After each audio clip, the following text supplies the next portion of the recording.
I'm coming to you from the infamous Mom Mobile, and this is episode number 4.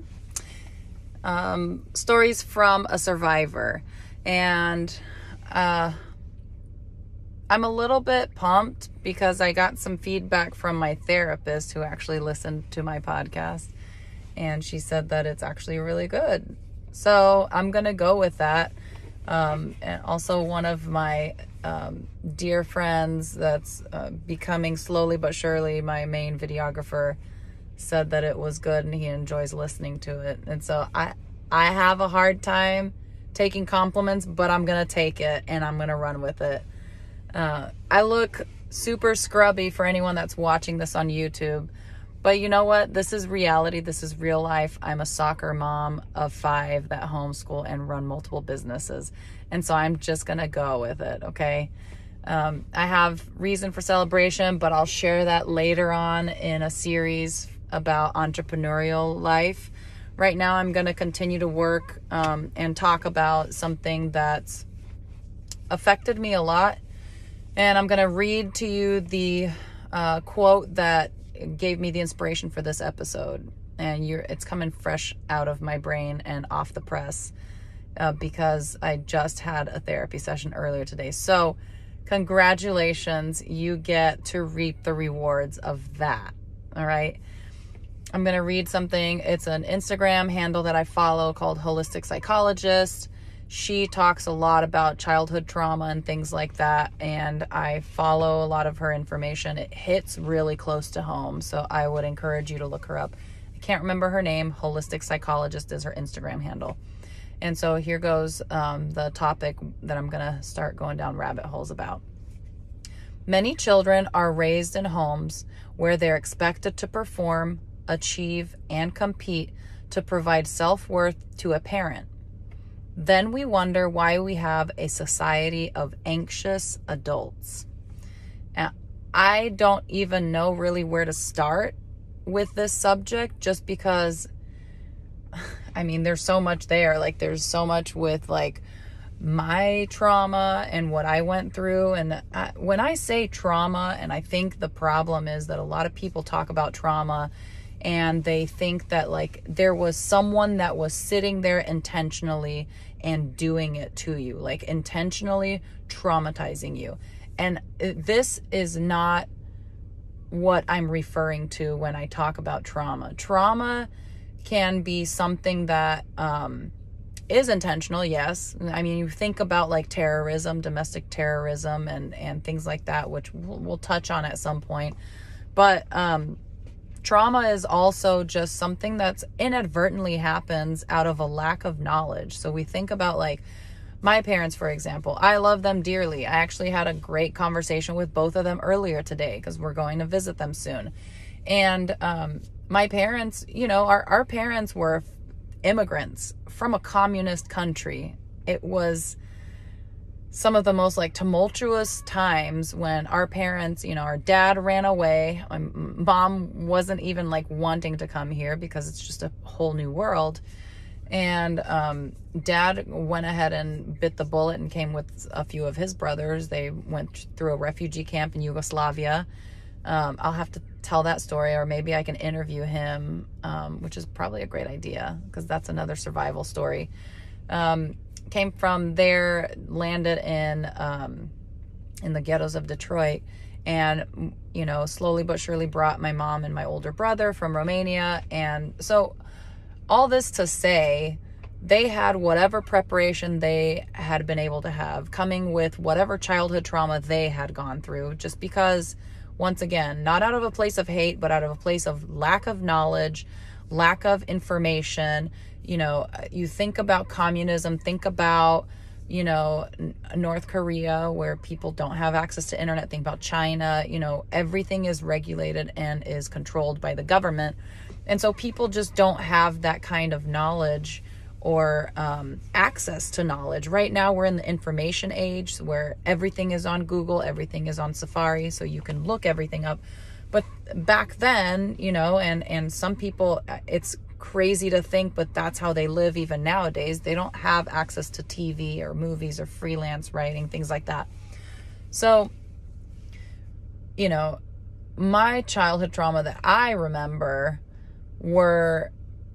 came from a place of, you know, our parents coming as immigrants to the land of opportunity, the land of milk and honey. And I know there are so many different cultures. I'm Romanian, but I know there are like all these different cultures. I'm talking about the Hispanic culture. I'm talking about people that came from Russia, people that came from all of the Eastern Corridor, even, let me think, Honduras, South America, right? All these different cultures that yearn and would only love to be a part of a much more sophisticated and organized society, such as America. As much as you might hate one thing or another, one thing that I have learned about America is that if you have the grit and the desire to grow and to do something, to start a business, you can do it, because the system is so ultra organized. So you have a very systematic approach you start from point A and you work and you hustle your way through point Z, and you will arrive to the destination at some point. So our parents as immigrants really, really want us to make the most of our, you know, arrival on the scene. Like this is the land of milk and honey, right? So they're really, our parents don't like to give us any excuses with regard to, you know, why are you not excelling in school? Why are you not in a solid career? And I identify a lot with like a lot of like the Indian culture as well, or Asian culture, where, you know, you're either something or you're nothing. It doesn't matter how much of a hustle or grind you have. You either have a degree or you have like nothing in life, because they learned that someone with a title, when times are rough, they will be able to barter and trade for things. So all that to say, like, I'm trying to keep myself really focused, but there's just so much to talk about with, you know, coming home as a child and thinking that you've done your best, your absolute best, and you've come back home with some sort of grades, right? And like, I remember our parents would just want so much more than what we were bringing. And it didn't come from a negative place. It came from a place of, you are the best, you need to be the best, you can be the best. I came here, I came through so much sacrifice, I know that you can do it. And so I'd come home with great grades, and my dad would be like, why is it an A+? You know, why is it not an A+?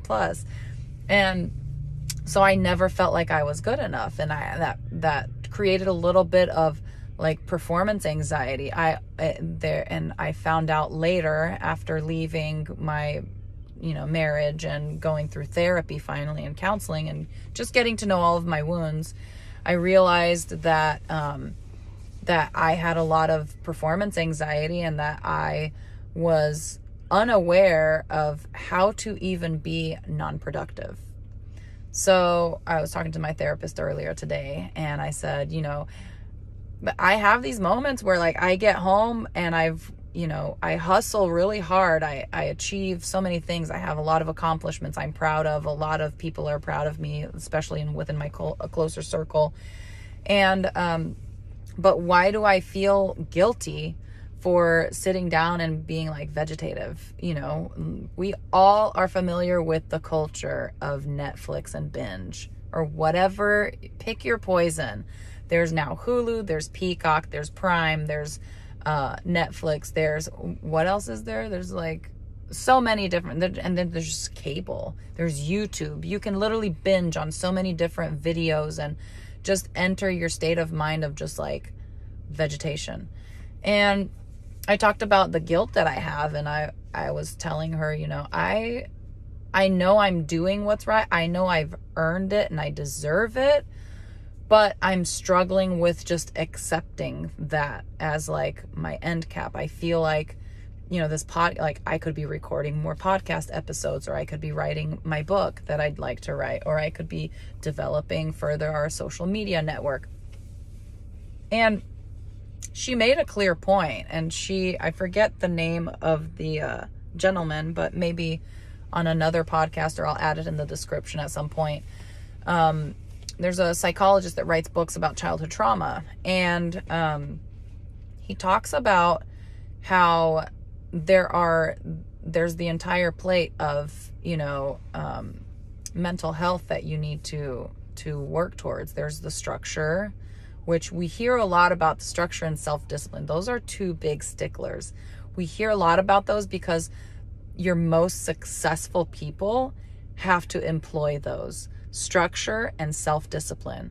Otherwise, you can't make it to whatever you're trying to do. But then there are these other points that I think not as many people are talking about. But, motion. So I talked about the gym, right? I talked about movement. I talked about the serotonin. I talked about all the different good hormones that come with it, and chemicals and all that, all the endorphins. Motion is lotion. If you haven't heard it, you heard it now. And if you heard it here first, then I'm excited for you. But motion is lotion, and your body needs it, your brain needs it. Like, there's such a conglomerate of good that comes from it. But then the other part that people really don't think about is non-productive downtime. And the other part that she told me about that was in his, research was creativity. And those last two pieces are the pieces that I struggle with the most, I feel like. I had a really good musically creative outlet growing up, just because I grew up in a church that was very, very musically inclined. It was also a lot of family. And so I remember being at the church Sundays twice a day. And any of my cousins or family members and siblings will remember this as well. Most of them still do it, actually, to be honest, back home. It was, 3-hour services in the morning, 3-hour services in the evening, and somewhere in between you'd get a little bit of downtime and just family time, where we would have to take naps when we were younger, and that was like the biggest nightmare. But between Sunday and then every single night of the week, there was some sort of musical practice that I had to be there in. It was choir practice, it was orchestra practice, there was regular church one night of the week. Then there was like praise and worship group, which I was a part of. And then I think there was a prayer meeting one of the nights. So I'm talking 6 days a week. There was some sort of church function. And so I got a lot of my creative outlet there. I still write. I love to write. I really developed that when I was in school as well. Did some advanced writing and musical stuff I did through the church and stuff, and then really developed my passion for, the guitar. Like I said, I picked up guitar. But I feel like since, when I got married, a lot of that creativity got stifled because I went quickly into just survival mode. And once I share my story, the next season is going to be a multi-episode of me sharing my journey, my personal journey, which is going to be a really big deal for me personally. And I'm going to try to do it from a really good place and try to protect as many people as I can in that journey, just so that, there's no unnecessary judgment that falls on anyone, because this is really about just me and sharing my story so that I can encourage and empower other people to love their lives and love themselves. But all that to say that this performance anxiety and this need of ours as parents, because I catch myself a lot of times doing this to my own kids. I have 5 kids, so I said there's so much to talk about, not just my trauma or the trauma that I've seen other adults dealing with as adults because their childhood trauma was never resolved, but my children, and their own trauma and the expectations that I end up putting on them, and how I have to really reel myself back and hone in on, how are they feeling? How are they responding to this? Are they responding in a negative way? So I'll talk about all 3 different ones. And the first one is, my childhood trauma. And like I said, it was inadvertent and it came from a place of love. But I always felt like I had to perform and exceed expectations. And at one point when I got to therapy, one of my EMDR therapists that specialized in trauma therapy told me, he was like, that's the God-child syndrome. And I said, what's that? And he said, well, it's basically where you've lived an entire life meeting everyone else's expectations. And now as an adult, you feel like you have to please your family of origin in such a way that you are not going to get any negative pushback from them. And because I had lived so long in a marriage that the majority of my family didn't like and didn't agree with, and I consistently I felt like I always had to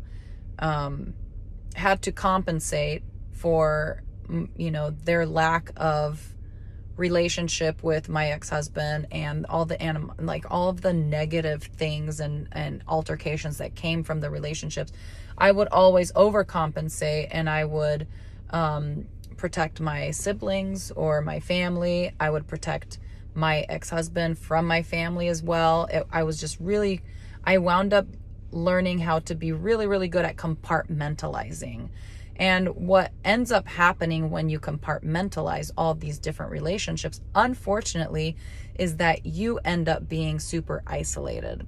So you end up isolating yourself from all of these relationships. You can no longer be vulnerable with them. You can no longer be authentic with them. And then it's just this forced relationship. And at some point, someone is going to resent someone, whether it's them resenting you or you resenting them or a combination of both, and I realized after I was able to kind of dictate my own life, I had realized that it was more of an enabling thing than anything else. I was enabling other people to really dictate a lot about my life, and most importantly, like my happiness and the amount of love that was left over for myself.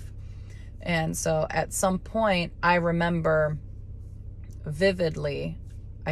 remember this moment where, I have a Christian background, and I thought about, and I'm not sure if I mentioned this in the previous podcast, but it's worth mentioning again.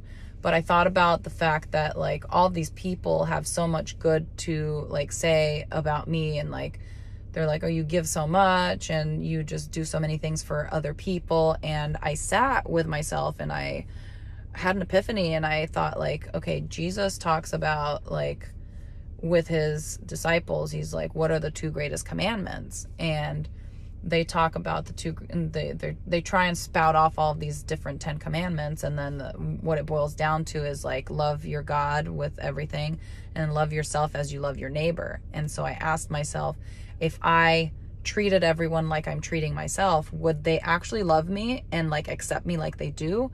And my answer was no. And that's when I realized like I'm really doing myself a disservice. And that's when my mentality started shifting.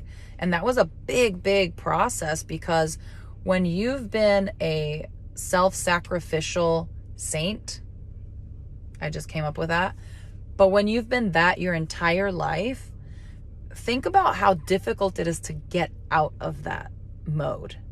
So any kind of addiction or addictive behavior, the same.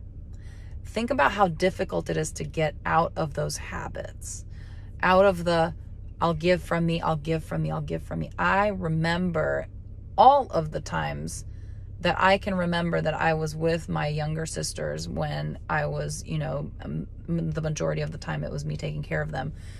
I still remember to this day, they would want one sandwich or something that I had, and I would just give it, because my point at that time in life was to demonstrate sacrificial love. And that's such an incredible thing to be able to do. But it's different when you do it out of love and reciprocity and mutuality than it is when you just completely deplete yourself of love in order to be selfless and sacrificial. Does that make sense? Does that resonate with some of you? Like when you just give so much that you just get to a point at some point, and it's very cyclical in nature. That means it happens over and over and over again. You'll deplete yourself, and then you have your like mental breakdown, your emotional breakdown, right? And then you recharge your batteries, you like kind of go on strike, you recharge your batteries, and then you feel like you can do it again. You're like, oh, I can keep giving, I've got more stores. But you don't, because if you're not as intentional about giving back to yourself and being kind to yourself, then it's just like a bank. Like you can't just give out of an empty bank account. You're going to go in the negative. You've got to keep depositing. So make sure that you deposit positive things in your life and you create space for yourself.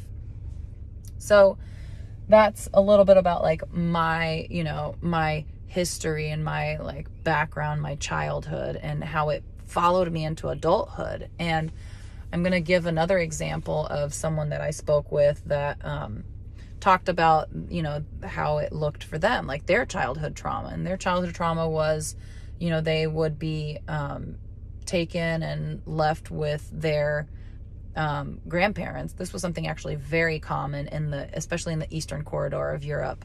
Whenever families would have like a difficult time with one child, or not, like they'd have a special needs child, they'd send all the other kids to the grandparents, because it was usually in a more agricultural setting, in a village. It was a safe setting. It's not like in the city where there was a lot of hustle and bustle.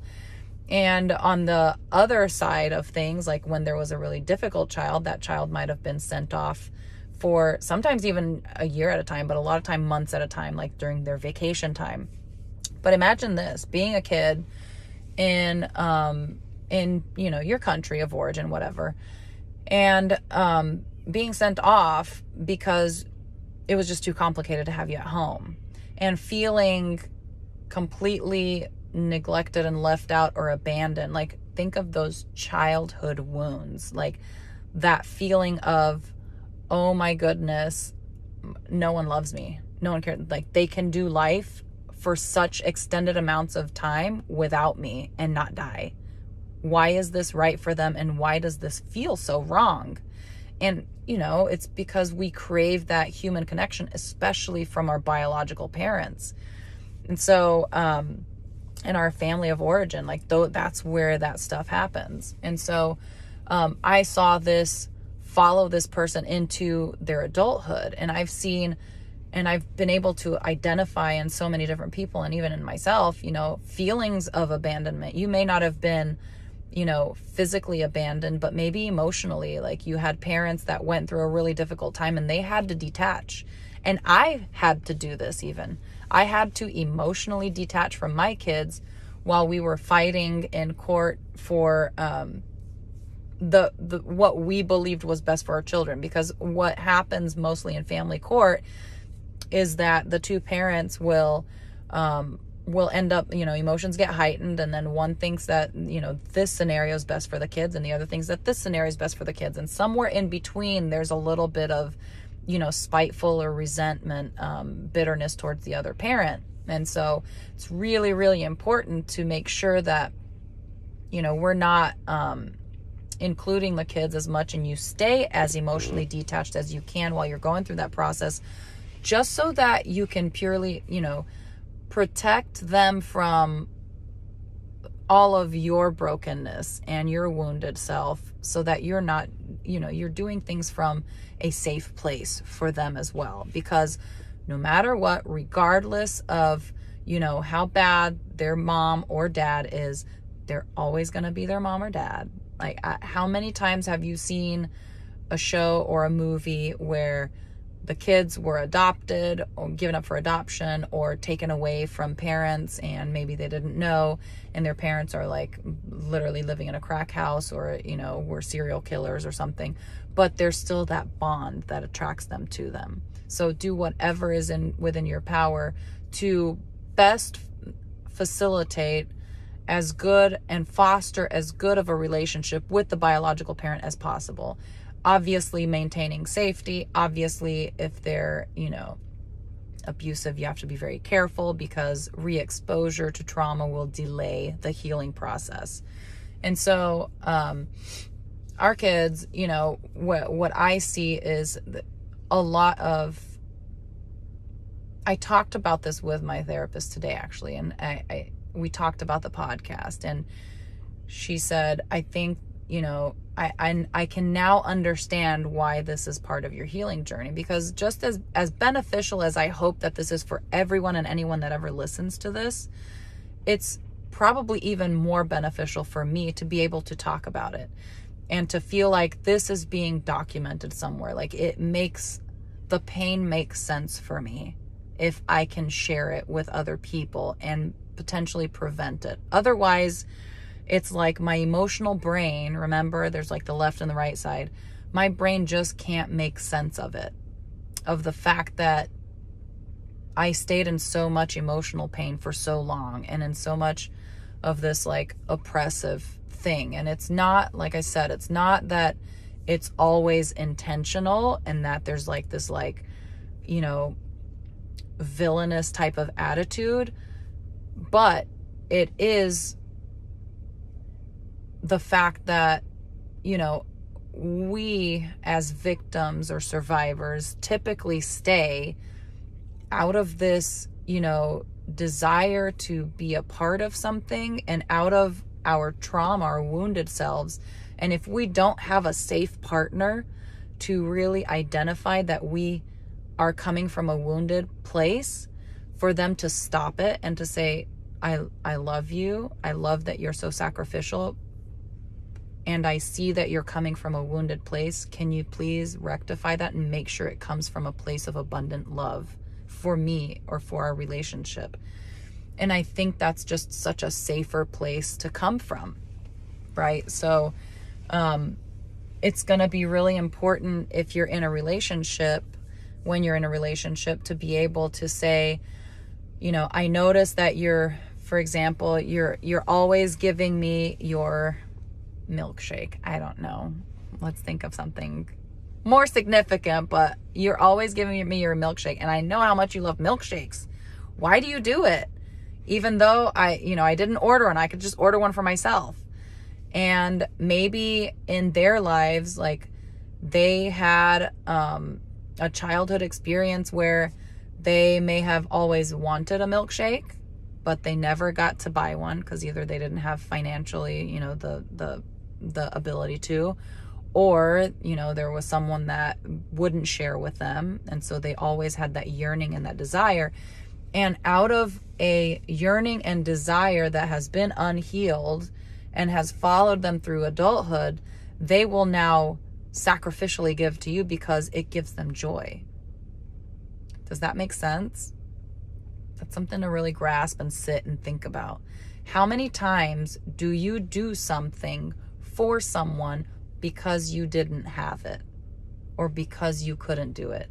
So how many, I'm going to switch this around a little bit to the parents. How many parents out there are trying to give their kids what they never had? And has everyone met at least one or two kids in their life? I'm sure you have, but let's just play this out, okay? How many of you have met children that now do life out of a place of entitlement as opposed to empowerment? I see it in my kids sometimes, and I'm always clipping wings. So what happens is that instead of us teaching our children what we wish we would have known, like communication skills, relationship skills, how to love well, how to not be judgmental, how to have structure in life, how to be self-disciplined but still gentle and kind with yourself, you know, all of these things that we wish we would have known now being adults, we end up reverting to what? We end up reverting to giving our children what we wish we would have had, right? So like, then you find all these kids with toys galore. They don't even touch half the toys they have, not even half the time. It's that squeaky new toy feeling, right? They'll see a toy, they have it, they want it, they get it, they have it, they're excited about it for a little bit, and then it's gone. Like it's lost its luster, and then it sits in the toy closet. How many times have you seen that? But here's the kicker. If we can identify the areas where we feel like, we kind of got stuck or hung up in childhood, and we can address those matters and identify, at least be self-aware. At the very least, if you don't feel like you can heal through it or forgive someone or that kind of thing, at least be very self-aware and conscious when you're making these decisions. So when you're buying your kids a toy, understand that either you're doing it for yourself because it's the easy way out, and I'll talk about that, or you're doing it for them because they've earned it and they are aware and conscious that they've earned it. You're not just buying it out of default. And a lot of people will buy their children toys out of default because guess what? They never got toys. And so they want to buy the toys. But then there's the other side of it as well. Not only have they never gotten toys, but they have also, or they didn't get what they wanted, but they have also now succumbed to their own coping mechanisms. They feel like they're not present with their kids. And so in an attempt to also reciprocate and demonstrate our worthiness to our children and even to ourselves, we replace real, tangible conversations and time with our kids with materialistic things. So now we have a generation that is growing more and more materialistic in nature, because what's the love language? We all know the 5 love languages, right? If you don't, please learn them. I'm not saying that that's the only way we communicate love. I'm not saying everyone has to just communicate and have like one strong one. But for the most part, this is like a foundational and elemental part of life that you should know about. 5 love languages: acts of service, words of affirmation, quality time, physical touch, and gifts. Look up the book if you've never read it. There's one for teens specifically, there's one for children specifically, there's one for marriages, and I want to say there's one even for friends, because the one that initially came out was for marriages. I read that book like a little over 10 years ago, and it literally changed my life. I understand stuff so much better now. But make sure that you find out what the love languages are, and children are versatile. We are raised, and by nature, we speak all of the languages. We all do. But there's an interesting fact that actually my daughter was bringing up the other day, and I agreed with her. There's an interesting fact that that people don't realize, and that the fact of the matter is, your probably top and second and then like subsequent, your top love language will likely be the highest deficit as a kid.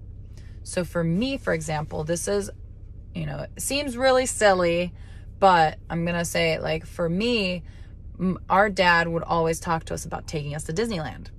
And Disneyland, and it was a promise. And so it was all words, right? So, and then what ended up happening? I never got to go to Disneyland. I went when I was an adult. And right, I'm not throwing shade or anything. Like, that was our capacity economically at the time. But so for me, the highest level is like acts of service. Like, if someone just lives out what they want to do and backs up their words, because words are somewhere kind of a little lower, and gifts are like the lowest thing. I'm probably one of the least materialistic people you will meet by default, I feel like. The biggest discrepancy for me was people following through. So follow through is huge. And then number 2 is quality time. Taking the time to just sit. And even if you're not doing anything productive, just be in the same place. Be in that presence. And if you combine the 2, and it's quality time and acts of service, boom, you just get this like amazing, clash of the ultimate love experience. So learning about our kids and what their main love languages are by having them take the test. It's a free online test. has been really telling in finding out where their trauma has been. So trauma is like whatever has been kind of like abused in your life as a child. And like I said, it's not necessarily intentional, it's not malicious, but it just happens. And so one of my kids, I know for sure, their love language, their main love language is words of affirmation. And I see them just like perk up, and their gas tank is just like filling up every time I give good words and like good meaningful conversation. Like I can't tell you how much kids just want to hear from you, and they just want to understand. And I can see that like in this kid's background, like because it was so complicated in certain ways, there were always some words that were said that really tore them down. And so now it's like we're closing that gap with the love languages. Does that make sense? It doesn't mean that we won't heal those parts of us, but those parts take so much diligent work. It's hard work healing. Healing is so messy, it's not even funny, because it's not linear. It's just zigzag. You can't control it. You can't predict it, but you do know that, like, you know, we called the nonprofit the blind investment for a reason. If you're blindly investing and you're throwing seeds and you're watering those seeds, what happens? Eventually it'll come back, right? And so my job as a parent is going to be to identify those areas where there is performance anxiety and there is, you know, that deficit and that trauma, and to start speaking life in their prominent love language, speaking into their lives and closing that gap. So you're probably going to ask, well, you just said in the same podcast, don't buy your kids too many things. Yes, I did. And I mean it. Don't just throw materialistic things at kids because they don't know how to appreciate them. But if your kid is one that responds really well to gifts, then buy gifts. But a gift doesn't have to cost money and doesn't have to be at Target or Walmart or wherever, Amazon, wherever you buy it from. A gift can also be something that you create together. And then you're incorporating a couple of different love languages in that way. But then they get left with something. It's meaningful to them.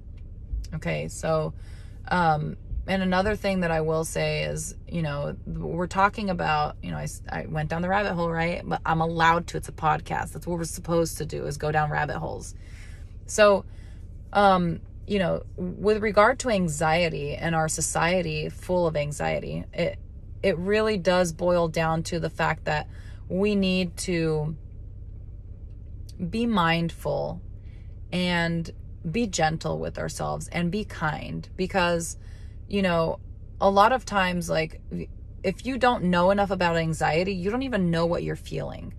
But one thing that I did learn through therapy and through a lot of like the reading that I've been doing is, for anxiety, grounding exercises will really work. So you can't help the fact that you've had the childhood trauma. You can't help the fact that it triggers you, and that these triggers will cause an automatic response of your body, and it'll cause like palpitations, sweaty palms, you know, blurry vision. You just can't, you know, borderline panic attack.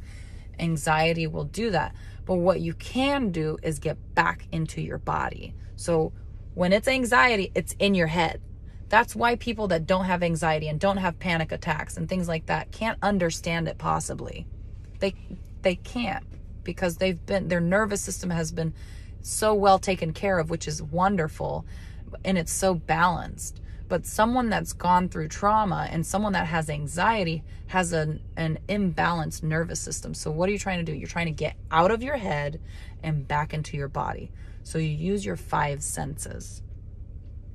You close your eyes, and first of all, you smell. What can you smell? Identify something. Whether it's a familiar smell, good smell, bad smell, whatever. Remember, you're trying to get out of your head. Smell. Taste. What can you taste? Feel. Put your hands on your pants or a zipper. What are you feeling at that point? Can you feel the thread count? in your pants? Can you feel like the zipper? Is it broken? Can you feel the sutures of it? The sewing job? Like, feel. And then also feel your, like, be in your body. Feel like, where are you feeling anxiety? In your stomach? You know, feel. You need to feel. And then, yeah, you can open your eyes. Use your sight as a sense, right? But just make sure that whatever you're looking at is something that is pleasurable, right? I'm not talking about pleasure in the sexual manner. I'm talking about pleasure in like a beach scenery, vision, right? So you can even keep your eyes closed and visualize. Remember we talked about visualization? Visualize a place that makes you happy. And you can do that while you're using all the rest of your senses. So that's all for today. My kid's coming from soccer practice. Peace, everybody. It's Stories from a Survivor.